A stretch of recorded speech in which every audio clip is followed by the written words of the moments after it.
being that close to death, that close to not being actually supposed to be alive.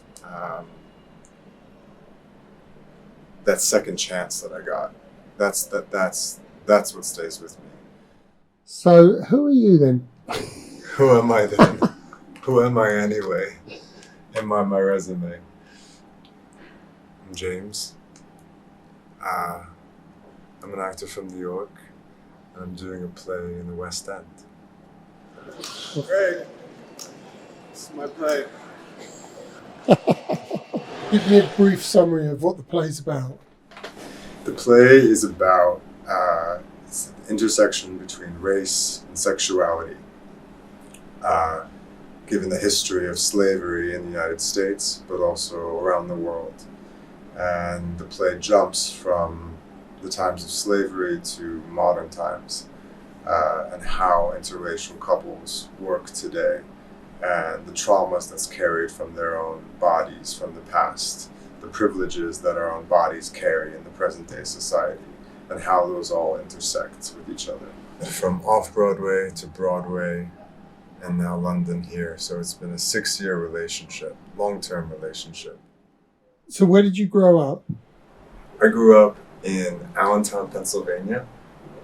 My family is from Syrian and Italian background, blue-collar, working class. I moved to New York for school.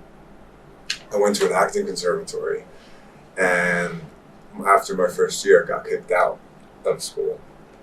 And they said, we think you have too much damage in your body as a dancer. We don't think you can make it. There's a certain posture when people walk. There's a certain way of carrying oneself, a certain way of entering the room. People always said that would get in my way, and yet somehow it's always followed me into every single role I've ever done on stage, and TV and film, and it's helped me tremendously. So what they thought would be a sort of impairment on my career actually has turned out to be the biggest blessing. I'll show you my favorite restaurant in Covent Garden. Movement, dance, body, physicality, athleticism is always the things that I've always wanted to strive for and achieve. Not this, right? When I start to hear the buzz of the West End and people walking down the street, you can hear everyone's having a drink, everyone's having dinner. Ciao Pino. How are you? Good man. How's it going? How was your trip? It's always lovely to see you, Lovely to to see you speak too. to you, to get your messages. Yes. How's work? Good. The Works best. good. You're the Okay. best. You're This the is fun. Greg. You're the fun. Hi Greg, This is how are Greg. you? This is lovely Pino. to meet you. How How are you you? doing? Hi, I'm there. rolling. Oh, you I'm are? rolling. Perfect, please do. Doing a video interview. There's a different type of community to theater. This is Greg. The process feels like this sort of holy, sacred thing, this ritual that I'm addicted to. I can't break away from. That time and space with other people creating, it's priceless. Theater, every single cell of your being is alive and awakened for people to watch. There's something that is very sacred that happens in live performance that can't be matched on the screen, that can't be felt. And on the opposite side of the coin, there's a certain distillation and subtlety that happens on film that goes deep within the human psyche that can't be seen on stage, that can't be seen in a proscenium, that can't be seen in a room full of 900 people.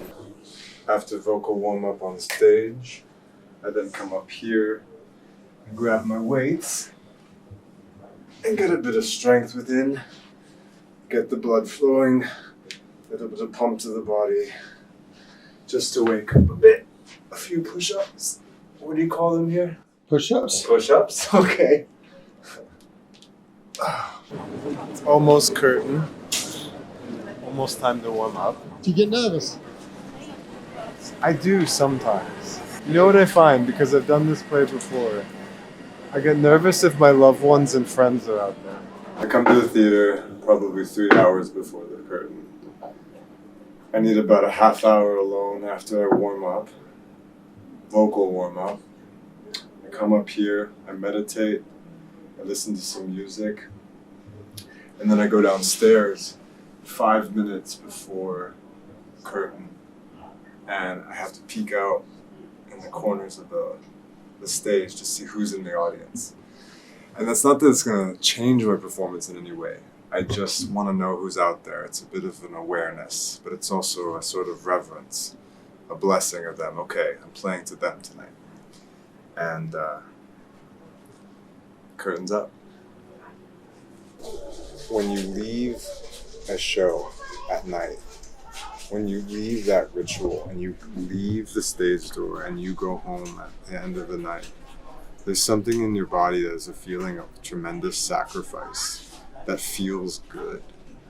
It feels like you were of use. That breathing of the same oxygen in the same room, that's when you can tell if you're telling the truth or not. Lovely, mate. Yeah. Thank you. Thank you.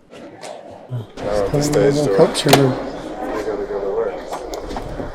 Little date left and I got all these small Thank cards you. that you want to come to pick up.